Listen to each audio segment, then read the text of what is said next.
बदज़ुबानी करती हैं, उनके बारे में शरीयत में क्या हुक्म है? कैसे समझाया जाए कि कुछ रहनुमाई फरमा दें? ये हमेशा सवाल औरतों के ऊपर क्यों आता है? वो तो खुद पिसा हुआ तबका है।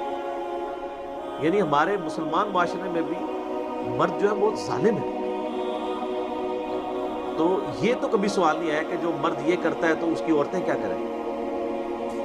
तो औरत अगर बदज़ुबानी करती है तो कुरान में आया है कि औरतों की कई आदतें तुम्हें बुरी लगेंगी, लेकिन तुम ये भी देखो उनमें कई ऐसी अच्छाइयाँ जो तुम्हें बेशक। मौजूद नहीं होंगी। सूरह निसा के अंदर आता जी। है, उसके साथ गुजारा करो। इस कायनात में सबसे आइडियल बीवियाँ किसकी हो सकती थी? आप सल्लल्लाहु अलैहि वसल्लम। हाँ। तो उनके बारे में जो कुछ कुरान में आया है, यहाँ तक नौबत आई है कि अल्लाह ताला ने फरमाया, ऐ नबी अपनी बीवियों से कहो कि अगर तुम दुनिया का माल चाहती हो तो तुम्हें मैं माल दे के रुखसत कर देता, तलाक दे देता, और अगर तुम अल्लाह और उसका रसूल और आखिरत का घर चाहती हो तो इसी कसम कुर्सी में, इसी गुर्बत की हालत में मेरे नबी के साथ गुजारा करो। आप सल्लल्लाहु अलैहि वसल्लम को भी दुनियावी इतबार से अपनी बीवियों से तकलीफ उठानी पड़ी, तो बाकी तो फिर किस खाते में? कोई नहीं। तो ये आजमाइश है सर, सही। इन्हीं के साथ वक्त गुजारना है। और इसके लिए मैं आपको एक नुस्खा बता देता हूँ, लाहौर का रास्ता भी बता रहा हूँ तो आपको किराया भी दे देता हूँ। जज़ाकल्लाह। वो ये है कि जब आपको बीवी से कोई तकलीफ पहुंचे तो बड़ा आसान सा हाल है, सब्र कर लें। एक चुप ते सौ सुख।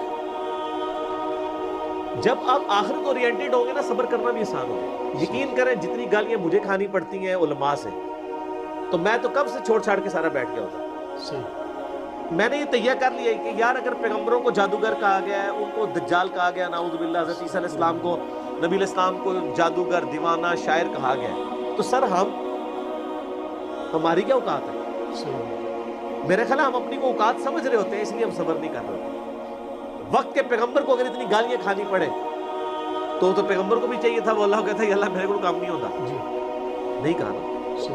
आपको तो वो तकलीफें नहीं काटनी पड़ती। इसी तरीके से बीवी से, बच्चों से भी तकलीफ पहुंचे, सब्र करें। और मैं बताऊं, सब्र से कई मामलात हल हो जाते हैं। यानी मुंह बोलता सबूत है कि मेरे ऊपर जब भी इस तरह के मामलात आते हैं ना, तो मैं अल्हम्दुलिल्लाह सब्र की रविश इख्तियार करता हूँ कि मजीद कोई मामलात ना बिगड़े। जज़ाकल्लाह। खामोशी इख्तियार कर ले। कोई गाली देता है, कोई आपको, मुझे मस्जिद से पकड़ के भी लोगों ने बाहर निकाला है, उलमा ने बाहर कभी शी तक नहीं की है, कोई लड़ाई झगड़ा नहीं किया। जी। आप सब्र की रविश इख्तियार करें।